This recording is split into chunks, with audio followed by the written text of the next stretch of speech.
पूरा विश्व इस सबसे बड़े संकट से जूझ रहा है और पूरे विश्व का सबसे शक्तिशाली देश इस समय एक दूसरे संकट से भी जूझ रहा है। और संकट के चलते जो ट्रंप हैं, जो अमेरिकी राष्ट्रपति ट्रंप हैं, उन्हें बंकर में जाना पड़ा। पूरी रिपोर्ट देखिए।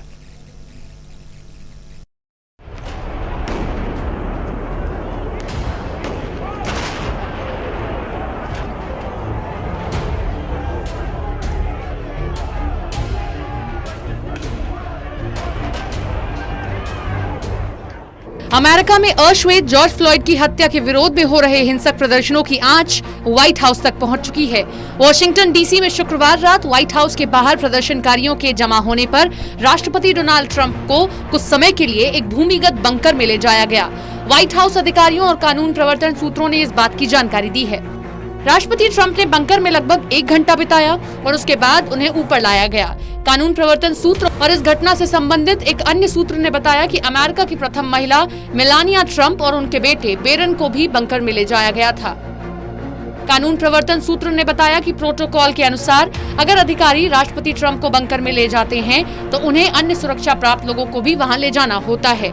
मतलब मेलानिया और बेरन दोनों लोगों को ले जाना अनिवार्य था।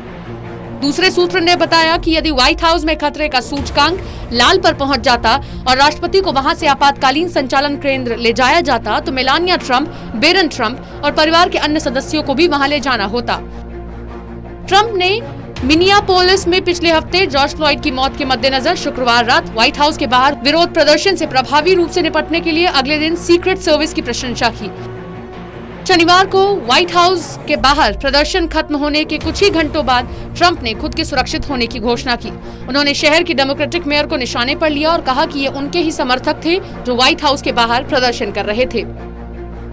सिलसिलेवार ट्वीट में ट्रंप ने शुक्रवार रात व्हाइट हाउस के अंदर उनकी सुरक्षा के लिए यूएस सीक्रेट हाउस की सराहना करते हुए कहा कि फ्लॉयड की मौत को लेकर व्हाइट हाउस के बाहर इकट्ठा हुए प्रदर्शनकारियों से वो असुरक्षित महसूस कर रहे थे, लेकिन सीक्रेट सर्विस ने उन्हें पूरी सुरक्षा प्रदान कर दी। ट्रंप को तो सुरक्षा प्रदान कर दी गई, लेकिन सवाल ये है कि जो आग अब बाहर लगी हुई है और अमेरिका में जहां जगह जगह आगजनी की खबरें सामने आ रही हैं, प्रदर्शन की खबरें सामने आ रही हैं, वो सभी को डरा रही हैं। ऐसे में ट्रंप सभी के निशाने पर आ गए हैं और आने वाले समय में अमेरिका में चुनाव भी होने हैं। अमेरिका में दोहरी चुनौती सरकार के सामने है, क्योंकि एक तरफ कोरोना है तो दूसरी तरफ ये प्रदर्शन सरकार के सामने बड़ी चुनौती बन गए हैं। National desk, total news.